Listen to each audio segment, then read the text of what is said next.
The Hunter just dropped, and this has got to be one of the most powerful sets ever printed in the history of Flesh and Blood, which is super exciting because that means a massive change in the meta. And bro, if you are uninformed, you can expect to see some things that you would have never guessed.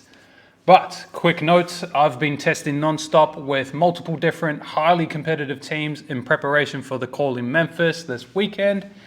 And they've all largely agreed with this tier list, and that's why I'm so confident in sharing it with all of you guys. But to start it off, I have to just address the elephant in the room, because nothing else on this tier list will make sense unless we all get on the same page about this one hero. And everyone behind the scenes is already nodding their head. They see a Z tier up here. I don't think I've ever done a Z tier before, because I don't think there's ever been such a gap between the best hero in the format and the second best. Like, it's not even a debate what the fuck is the best deck, because honestly, it should be like this. From the bottom of my heart, genuine, like on my mother's life, and I love my mum. Like, there is such a massive gap between Ira and the second best deck, who we'll get to.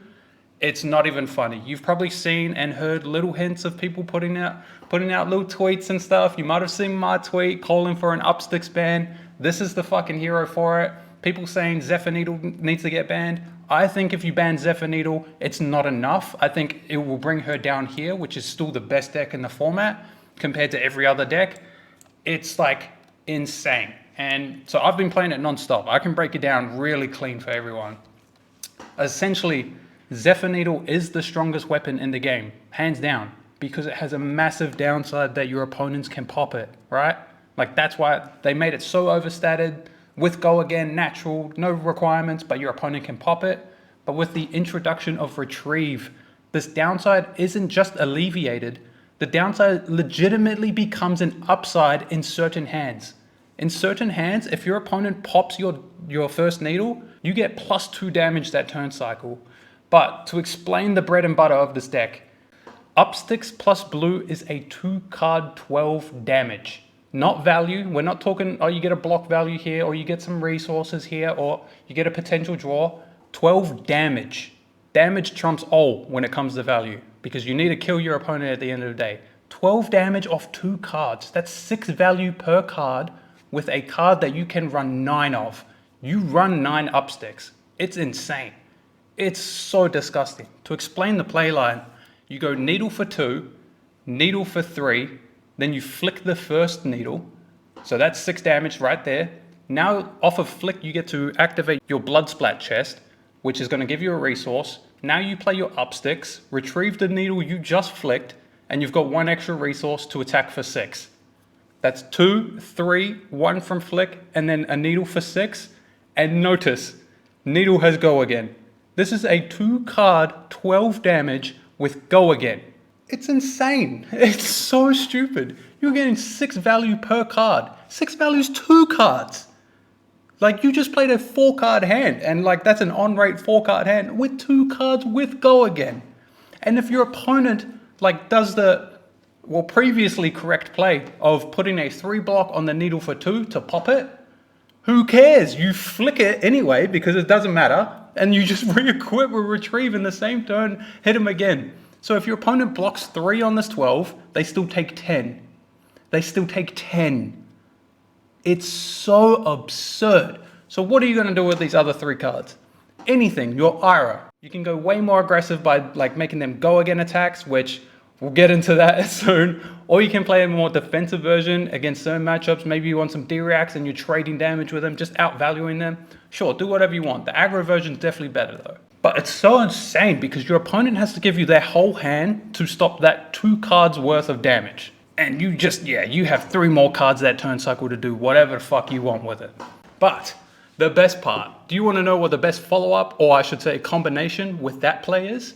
Well, they just printed a new generic 0-cost Blood Rush Bellows in dual threat. That is a 0-cost Blood Rush Bellows in decks that can use it. Blood Rush Bellows, you're trying to get 3 attacks off, so you get 6 damage out of it. And it costs 1. And it costs 1. This one costs 0. And don't talk about, oh, you need to keep big hands. Read Pouncing Paws. Please read Pouncing Paws. You can do a 3-card hand with dual threat, and it's one of the best plays. It's probably the best play in the game. Like, I seriously think you can take this Ira deck right now and win an LL tournament. Like, seriously, you can seriously take this deck right now and win LL tournaments. It's so absurd. If Ira draws and plays dual threat in a game, her win rate's probably like 95%. 95%. Because not only is her base numbers, her bread and butter play, like just way above every other deck, and it's not even close, but just another 1-card 6 in the deck. Oh, there just simply isn't any cards, let alone a deck, that can keep up with this besides herself. And to add on top of that, by the way, she's immune to disruption because these are such small card hands. Like, we're talking 2 and 3 card hands. She can just do this after blocking 6 on disruption. Or, like what I've just been doing, yeah, sure, do whatever you want. Like, yeah, I'll take 6 and you can disrupt me. Take whichever card you want out of me. It doesn't matter. You have a nothing burger worth of a hand in this deck, and you can send 3-card 20. Unironically. Like, it just looks so stupid. It's so broken. But yeah, everyone's calling for bans on like Zephyr Needle. I don't think it's enough. I think Double Kadachi is still going to do the same shit. The real like broken part is the Splat Vest plus Flick Knives interaction. Like, gaining the access to those resources whenever you want because of Flick Knives, to be able to not have to pitch a whole extra card, like, that's the really broken thing. That's what makes the up sticks broken. Because think about this. 3 Zephyr Needle attacks plus the retrieve from up sticks is 4 resources, right? So you need more than just the pitch card. So if you ban the Blood Splat Vest and you don't have a Tunic counter, you have to do it as a 3-card hand. It's still 12 damage on a 3-card hand. It is still one of the best plays you can do in the game. It's just, you can skip a whole card because of Blood Splat. It's like, oh my god. Like, you just have to think that they must have overlooked this by accident. They could not have let this like go out like on purpose. Like, a lot of people think, oh, they must have missed this one. This is one of those ones. But happens. Really hard to find every single thing, especially in an internal format like this. But yeah, trust me, everyone that's seen this deck and has versed it behind the scenes, they're all just nodding their head. They're just agreeing. Like, everyone, like, holy moly. So, like, no real bad matchups. There's a couple that aren't that bad. Like, they're still very winnable. But I'm not going to, like, call them out too much. But you might be able to, like, make out who really it's going to be based on where I put everyone else. But rant over, that's enough of that one, eh? So let's get on to the rest of them. So a lot of these picks and where I place them now are going to make a lot more sense, whether you're up to date on like the meta right now or you're not, and it will like help catch you up. So how about let's talk about some new heroes here. So I think Mario is really strong. I think Mario, you can almost compare him directly to Nu. So how I like to see it is they both do the same thing, because the assassin card pool, oh my god. This card pool, like this assassin card pool is like so stacked right now. It's Leave No Witness, Codex of Frailty, Command and Conquer, Prognosis, Bonds of Agony, Take Up the Mantle for Bonds of Agony, Mark of the whatevers they're called, the mark things. Like, that's 21 cards or more, because you can run blues of some of those cards. That is like half your deck is going to force your opponent to give you a card. Half your deck. So not only are you going to pretty much guarantee take 1 card out of your opponent, sometimes you're going to take more. It's like super consistent and just absolutely insane. You can just expect that any hero that really wants to set up really big 5-card hands, it's going to be really hard to play. Not only because Ira is probably just going to outrace you anyway, but also because, yeah, assassins are just really strong right now. I also just think, like, the best way to play Nu right now is with 1 Hunter's Glaive, like a Mark Nu. What that does for her is essentially all those random, like, Bonds of Memory and, like, those life gain blues that they used to run, that was your window. That was your window. When Nu sends one of those, you're like, okay, finally, I get to keep 5 cards. Hopefully deal enough damage and ride that tempo to the finish, right? That was like your window to win those games. Now that window's gone. Now that window is those new mark cards that like, oh, banish a card from your hand. Oh, banish from your arsenal. There are no off turns. Like, I've been testing Ira for the past 4 days with multiple teams, and it's like, you never get to keep 5 cards. But it's just, when it comes to Ira, like, it just doesn't matter. Like, the numbers per card in Ira is just too much, so, like, you ignore it. But any other deck, it's, like, really bad. Like, you really can't play the game. So currently, I do think where Nu gets to run Levels of Enlightenment and Siren's Call, and also her Mask, so she gets to run Cheese and technically better blues, Arachne just gets to, like, run way more damage. So I do think the Arachne deck should be running up sticks, because that card is just a 0 for 4 go again with upside, not downside, upside on the 0 for 4 go again. But yeah, so they should be running that. They have Savor and Kiss of Death, and yeah, they can actually just deal a shit ton of damage, this new Mario deck.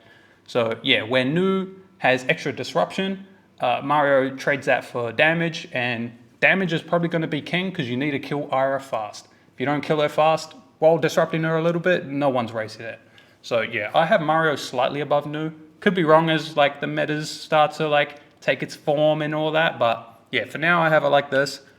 Speaking on other big heroes, so I do think these two are probably gatekeeping Cindra quite hard. I think Cindra's, like, down in D. I made that poison build, which is actually very good into other aggro decks that aren't going to disrupt you. Notably, like, the Ira matchup is actually pretty playable. But if you pair into, like, anything that can disrupt you in the slightest, that version's pretty weak. So yeah, I'm pretty off Cindra for now. We have found a pretty good build for her, and it's actually, like, pretty strong. But it's just like there's no reason to play any ninja that's not Ira until something gets changed about Ira. It's pretty sad, but yeah, it's like a fealty-based deck. I'll leave it at that. I don't want to leak people's, like, tech that they've shared with me just before going into a tournament, but yeah, fealty-based Cindra is really, really strong, but just not good enough into the Assassins, probably still slower than Ira. So yeah, down in D tier. Who else did we get? Oh, let's talk about Slippy. I think Slippy's real. I think Slippy is actually real. There's a lot of good talking points here. So Slippy, the key point is, what the main thing I think you should be doing in Slippy is Kiss of Death just has go again in Slippy. So you get to flick it. So you get a lot of value there. But if you read Toxicity, if you play Toxicity, it's until end of turn when that thing hits. And so when you flick it, when you flick Kiss of Death that has a Toxicity attached to it, you deal 7 damage. You deal 7 damage off that flick. So I like to try and line that up a lot. There's a lot of, like, small 2-card combos in this deck, and it's super consistent that I'll get to. But, like, other 2-card combos, obviously you still have Just a Neck and Prog, or Just a Neck on Bonds of Agony, or you just have, like, a 1-card play of Codex, or you do, like, a Disruption Stealth into Codex, like any of these, and you can set these up clean. Because I don't know if anybody else has been testing this, but Spurlocked is a real card. Spurlocked is a real card. So you only have to find, like, Kiss of Death or Toxicity or Just a Neck or Bonds or Prog or Codex, and you just place it in your arsenal until you draw either the combo piece to go with it or you draw Spurlocked.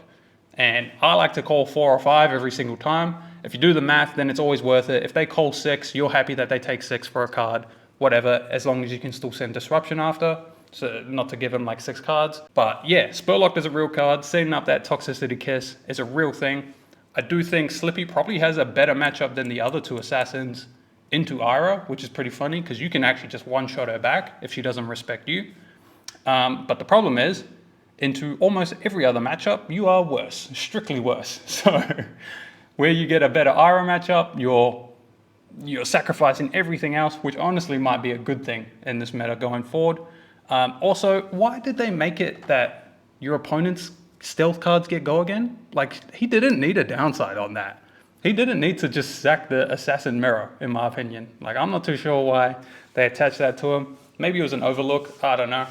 I'll probably just trust them on maybe that they tested or found something that why he needed this restriction and why he had to auto lose into all the Assassins. So yeah, pretty sad on that. But yeah, overall, like, really good hero. I do think he's, like, 6 cards short of being a real deck and a real meta threat. So maybe that's the reason that there's a downside. They have some things in store for him. Might as well do the other things. By the way, notice how many tiers there are. There are a lot of heroes in this game. There's 37 right now. So I'm not going to be able to talk extensively on all of them without making this like a 3-hour video. So a lot of them I'm just going to do real fast.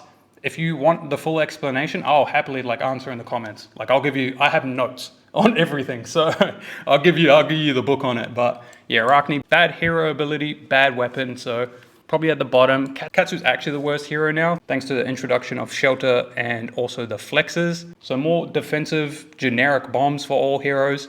He doesn't have a power card. He got a consistency tool from Retrace, but that's just not what he needed. Second worst hero is probably Max. In a ninja and assassin meta, and he lost high octane, there's just no reason to play any mechanologist really. I honestly think they're all just down here. I honestly think any deck, even a ninja, can probably fatigue you now. The amount of 3 blocks in all decks, the amount of like flexes, extra defensive tools, like I think every single mechanologist is probably just going to get fatigued now, which is pretty sad to see. I think Maro was right if you saw the tweet about that. But yeah, so I think mechanologist is in a really bad spot. Who else has a really bad hero ability? I think Bravo's probably down here as well. Dominate just does nothing. Funnily enough, I think Betsy's is actually better because it says +1 damage on there. So at least you're getting like damage, but you get a weaker like evasive ability. But just like I was saying before, 1 damage is king. Damage is king over value. So yeah, I actually have Betsy over Bravo right now. I'm wondering, yeah, probably Teklo down here. He is a mechanologist, I guess. Plays completely different to the others, but I don't think that changes much. Like, you're not really fatiguing anything. Speaking of fatigue, probably Olympia down here. Maybe Great Axe Olympia. You get to run like 3 Kabutos with your Visit the Goldsmith or whatever. Maybe you can run 3 flexes. I don't know, but I'm not too sure how you're going to get gold with all of that. Yeah, there's probably something there, but not completely sure. Who else down here? I think Ryan. Oh, fuck. Sorry, Reiner. Reiner just has no hero ability. Kayo's just like Reiner, but strictly better. Speaking of Kayo, Kayo's probably like E tier as well. Yeah, Kayo like just fell. I don't know what to say about Kayo, to be honest. If Blood Rush just got power crept, is there ever a reason to play Kayo? And you're just super inconsistent. You're slower than the fast decks. You're worse than the slower decks. Like, it's just like he's in this weird middle ground where he's just worse at everything rather than having like an upside to him. Not to mention, you're probably still like terrible into all the missed heroes. We might as well start talking about them, by the way. This one's going to be a big one to everyone, I think. So this one's a bit of a story, actually. So at the start of every meta, I always make like a base tier list based on the previous meta, and I adjust it throughout the week and throughout testing with multiple different groups. So everyone, like I knew, was saying Enigma's real bad. Like she's going to fall down. Way too many matchups that she's probably not going to be able to stop. All of this. Fang doesn't even look good. The news are starting to catch up in the matchup. They can like comfortably beat Enigma now. But, like I was saying with Katsu, the introduction of Shelter and Flexes. Who do you think uses those cards the best? Probably the hero that can defend a mirror guy and win the game if it lives 1 turn. So if you've ever versed an Enigma that went block with Traverse, cheat a mirror guy, send disruption, you can't block because you need to kill that mirror guy because just 1 extra turn of mirror guy and they swing it, like it's just game over, it's locked. That's too much value. So you keep your hand and then you start your chain link with whatever, pitch a chi or whatever, flexes. You ain't killing it. You are not killing it. Oh, you want to do all your other shit? You better hope to God they didn't draw into Shelter and just like stop all the pings. Nice break points you got there. Doesn't matter. Enigma's like really big. I think Enigma's like probably here. It's just Miss Veils, bro. It's just Miss Veil heroes, man. So like, yeah, at the start of it, I had her down here. I was like, oh, she's terrible. There's no way. And then, yeah, I got put on. Yeah, nah, those defensive tools are big. She actually probably has a decent time into Ira compared to like a lot of other heroes. Like other heroes just get steamrolled. At least like Enigma might be able to roll you back. The biggest problem in the matchup though is Flick Knives. So if you don't draw Shelter at the right time, Flick Knives your mirror guy is just like, it's just done. It's just done. And you don't really have the time to wait for mirror guy Restless specifically because yeah, the numbers in Ira is too much, but yeah, she has a better time into Ira than the other ones, so she's probably top of A still. So, speaking of Miss Val, might as well do Zen. It's crazy to me. It's crazy to me. But I don't think there's a single reason to play Zen over Ira. Not a single reason. you might say like Kassai. Blood Splatter is better than Kassai. No cap. Like, no cap. The numbers are just so much further ahead than any other aggro-based deck in Aura. It makes no sense to play any of them. And we tested Zephyr Needle, Upsticks in Zen. It's just not good enough. Like, it's very good. It's very good. But it's just not good enough. It's like ridiculous. Like, maybe if you run Blood Splattered in Zen. Oh shit, maybe I gotta go test that. Maybe if you run Blood Splattered in Zen, then it's good. And then you trade your Mask of Momentum with Traverse, which is, again, very good. But at that point, like, Mask of Momentum, it's still doing like a really powerful thing. So you're sacrificing a very powerful thing for something slightly more powerful. It's like, eh. It's like, eh. But yeah, you can transcend off of blue Upsticks and blue Pickup. So that's a thing you can try if you want. But yeah, I think Zen's like down here. By the way, the matchup into Aura is not close. Aura destroys Zen in the mirror. Like, nice Zen state, even if the Zen brings flexes, doesn't matter. It's ridiculous. Like, I'm telling you, it's ridiculous.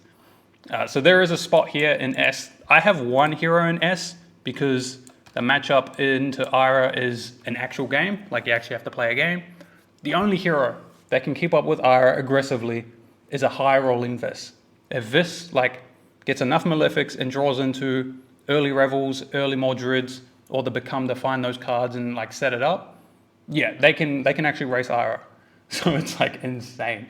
So yeah, Vis is still very good. By the way, Flexes is a major upgrade to Vis. Upgrade their Iron Rot boots into, yeah, just like one card pitch into block 6 is, yeah, it's very good for all the aggro matchups. Yeah, that Flexes printing is a very big thing to this entire meta. A lot of aggro decks are just like copping it because of that and Shelter. But yeah, I do think Vis is easily the second best deck in the format, just because great matchup into Aura, playable into like almost everything in the entire meta. Yeah, great deck, S tier for sure. Moving on, it does look like I forgot to do Fang when I was doing the new heroes. Where's Fang? Hey, actually kind of a good timing, because you know who Fang is actually most comparable to? It's to Vis. Like, weirdly enough, they're like the same type of thing. I think he's around B tier for now. I think for the new heroes, they can only go up. There's no way that they get worse moving forward, because people are going to figure out their decks better. So keep that in mind for Mario, Fang, and Cindra. They're only going to get better, not worse. Oh, and Slippy, and Aura, XD. But yeah, so with Fang, while I was saying he's similar to Vis, the reaction speed damage is very like similar to arcane damage, where it's really hard to block, near impossible to block. Some hands you just straight up cannot block it. Fang can actually turn online, or at least go like 2 failties and mark your opponent on turn 0. So that's definitely a thing that can just happen. The hero ability on him is just insane, by the way. I think people need to realize, like, your hero ability is you are a 5 intellect hero if you're online. You don't need to pitch a card for your turn. That's what it means. Like, you have 5 intellect. You pretty much draw a blue and pitched it for your turn.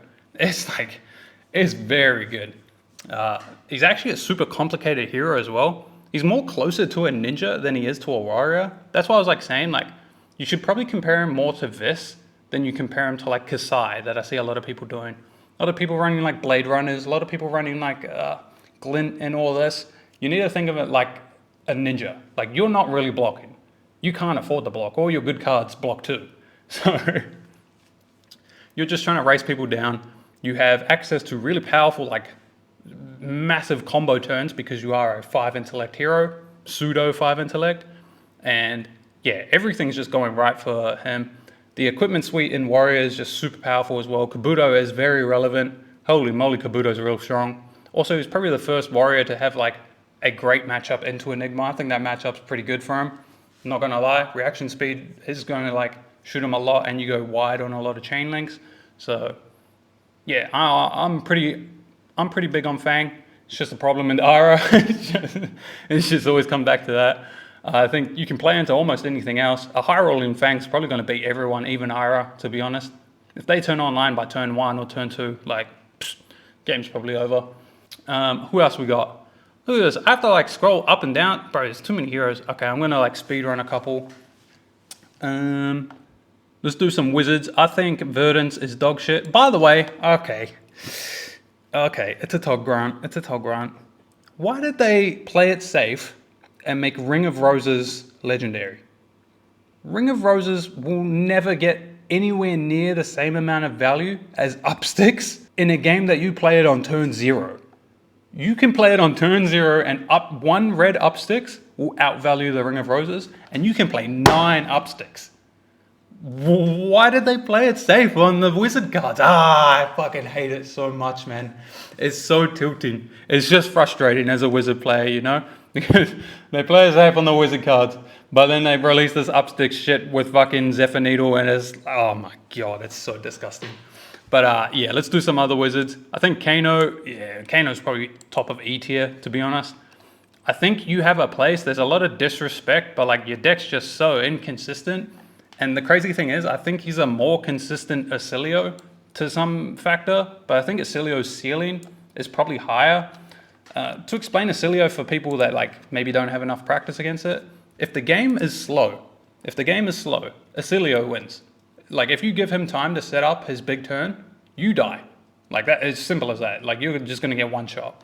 Like Lightning Greaves, gone in a blast, just bang, bang, bang, bang, bang into massive arcane spell that just one-shots you, like, that's going to kill you. And it's similar to Kano, but like Kano's just got less defensive tools. He's on 30, can't really run any card that's on rate, let alone above rate. Maybe just Wildfire, but yeah. Wizard's not looking too hot, so none of these wizards want to see any type of ninja, let alone one of the best ninjas ever, like, best ninja decks ever, like, just period. So yeah, not a great time to be these. I don't even think that they can beat Assassins right now. Assassins are just like super powerful right now. They deal a lot of damage, extra disruption now, and they've always got the AB Spell Void bullshit. Yeah, tough time to be a wizard player.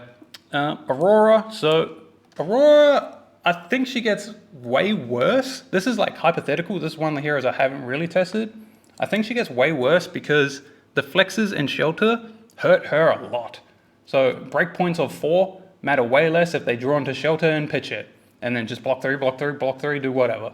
Like flexes as well to just shut down like whatever wide turn that they try to do. It's pretty rough. It's pretty rough. Meta's not going to be slow either. She doesn't block well. Like you're probably going to get one shot by like Ira and shit. But yeah, all this. And then way more assassins that just perma disrupt you, keep you off of your big turns like the entire game without fault. Like there is not going to be a non-disrupted turn with these new assassins nowadays. So yeah, going to be tough to beat Aurora. That's all hypothetical though. If you found something different to that, then hit me up. I'm always down to learn some new things.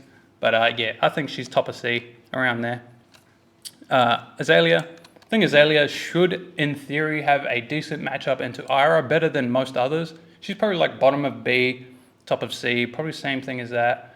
Everything else, like Azalea is just a really strong hero in general. Like just does a broken thing, really tall, evasive, and like powerful attacks with stupid broken on hits that can sometimes time walk your opponent. Do that twice in a game, GG. Big downside though is the more broken armor that gets printed into this game, the more ways to shut her down. Same as D-Rex, the more D-Rex that get printed into this game, more ways to shut her down. Warmongers is still a card, and I do expect Warmongers to be a big role player in this meta for whatever reason. But yeah, so I think she's at bottom of B, top of C. I'll leave her top of C for now, but I'll adjust everything as we like go forward. Boltyn, I guess I'll just go a Boltyn. I think Boltyn bottom of E. Then, like, the new cards don't really work in Boltyn. Like, you could consider playing dual threat, but it only works on Lumina turns, so nah, probably not that. The new card is a conditional 0 for 4, only on a Lumina turn, if you can swing with your Raiden twice. So, yeah, I don't even think that's good. Conditional 0 for 4, by the way. And then Upsticks as a card. Okay, nice. Sharpened Senses does let combo Boltyn, Saber Boltyn, combo without Soul, so that's something to note. I don't know if that's good or not. I do know, like, if you can play combo Boltyn into aggro decks, that's probably how you want to play, so maybe that's something there, but yeah, I'm going to need to see it first. I think he's like E tier. Crazy after making E tier. Dori, I think Dori's not bad. Yeah, they printed Kabuto, which is like a straight reset, but they have to block with Kabuto and stop the hit that turn, so you actually get to keep your counters. It's not as bad as what you might think. So don't play Dori's like actually pretty real. You do like versing a lot of these ninja decks that you can expect to see, but yeah, probably not going to be doing well into Enigma and the Assassins, even with all the help. To be honest, I do think Provoke and Kabuto help the Enigma matchup more than Jagged Edge. Funny little tech play I like to do is you run Kabuto, and so you know they're never going to follow up Mirror Guy with Restless because like of the threat of you Kabutoing. So I just never block with Kabuto until I have to. So I don't even block it on the Mirror Guy. Just expect they're going to send some disruption after. Do with that what you will. And it's actually kind of playable. Like you can probably spike a game from Enigma. But yeah, good luck with the Assassins. They're probably going to one-shot you while disrupting you. So hopefully you got all your snags and D-reacts. But I keep talking about ninjas. And I noticed, yeah, Fire's down here. I think Fire's amazing. I think Fire's really good.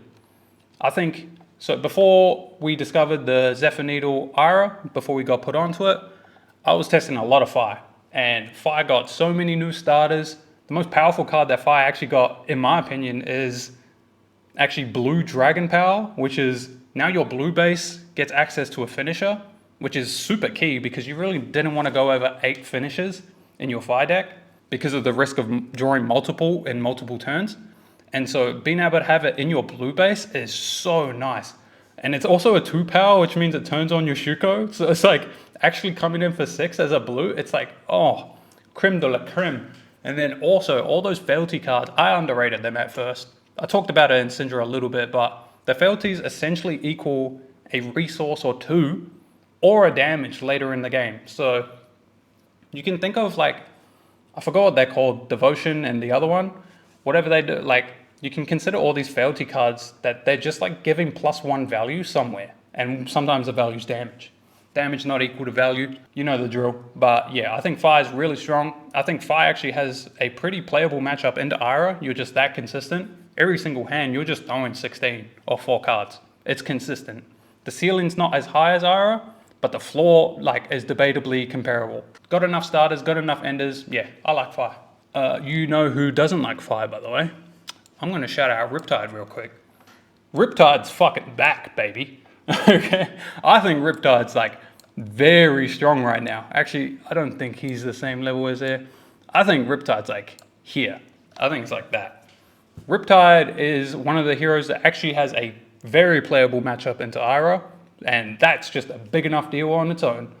I'm not going to talk about much for the other matchups because I do think he has some really bad ones above him. But take that as you will. I do think Riptide is a real hero going forward, which is super cool in my opinion. I think Riptide's dope. Every single set, he just gets like a relevant expansion slot dedicated to him pretty much. And on release, it doesn't make a massive impact, you know?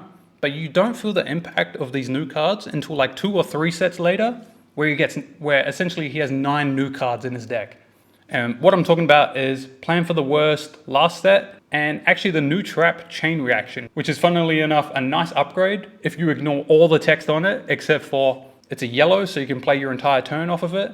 It is a 3-block trap with a really easy condition. So it blocks 3 and pings your opponent for 1. So essentially your opponent's on 3 less life now because you have 3 easy to proc traps. So super nice there, but although I do think the aggro Riptide's better than the trap one, nonetheless, both of those cards really nice. So yeah, Riptide's a real threat. What else we got? Got Florian. I think Florian's pretty doo-doo right now. You ain't playing numbers with like any of these decks. You are not playing the number game with none of these. It's just a lack of a power card, really. There's no power card. You can consistently do your thing, and then you can eventually fell in them, but you're not going to be able to ride a felling turn to victory, you know, compared to like a dual threat turn of Ira or a Mordred turn of Viserai or a Mirror Guy turn of Enigma, you know.